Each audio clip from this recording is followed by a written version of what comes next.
My name is Siqi.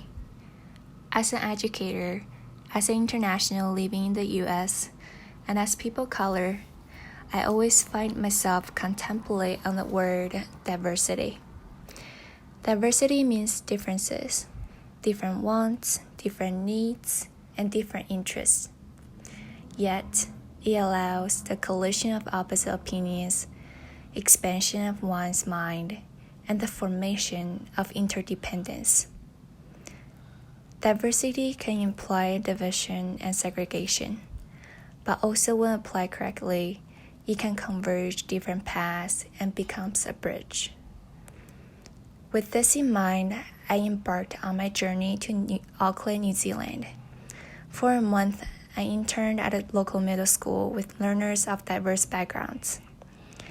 This video reflects my observation and learning from my experiences surrounding the question, how do we bridge the differences?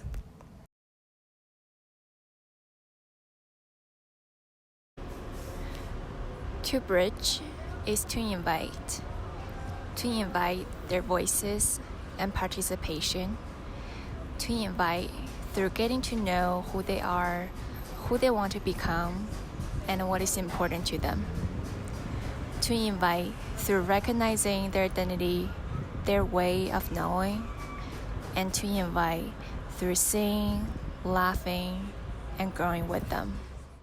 A number of years ago, we did a program called LEAP, which it's an acronym, and it stands for Language Extending Academic Potential, I think, of Pacifica students. Okay. I think that's what it stood for. But it looks at all the strategies that we can use to engage with those students better in a classroom, because we know that relationships are really important. Right. We know that connecting with families is really important. And in terms of teaching them, once you've got that relationship, oral language is really important for helping them understand any aspect of the curriculum. Because those oral traditions are really strong in Māori and Pacifica communities. Right. So, it makes sense that they would be the strategies that they need. To bridge is to connect through sharing pieces of you with them, to connect so that they can learn about their heritage and roots, to connect from learning and celebrating other cultures, and to connect so that they see their roles in the bigger society and how to leave meaningful footprints on it.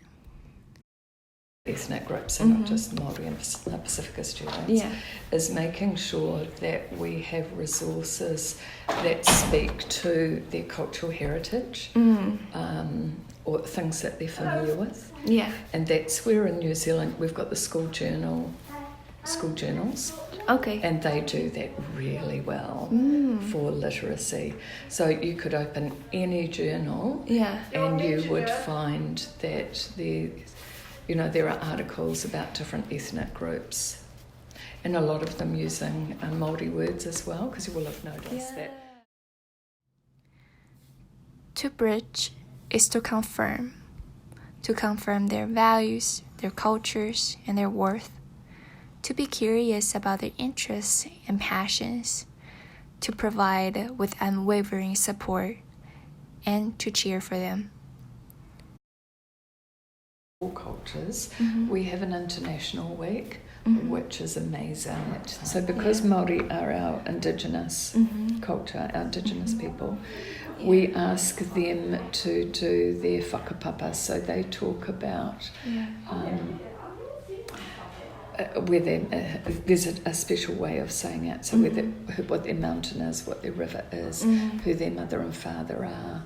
So it's like for Māori and Pacifica, they stand metaphorically facing their ancestors, so their ancestors are most important. And then so they face the past, if you like, and respect the past. So it's more of a collective culture, whereas Western culture is more individualistic. It's more individualistic. And it gives the Māori students a chance to present their whakapapa, and they always speak first.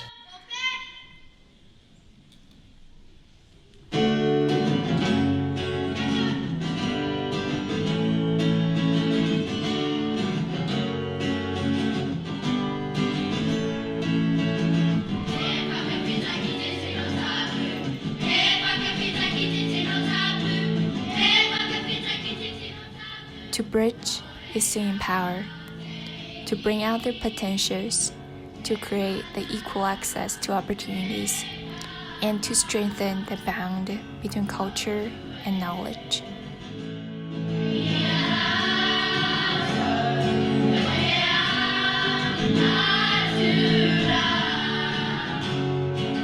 This post is from Hannah Hawksby from room 19. If everyone was the same, there would be no such thing as a personality, which makes us different and unique, and that's what makes us special.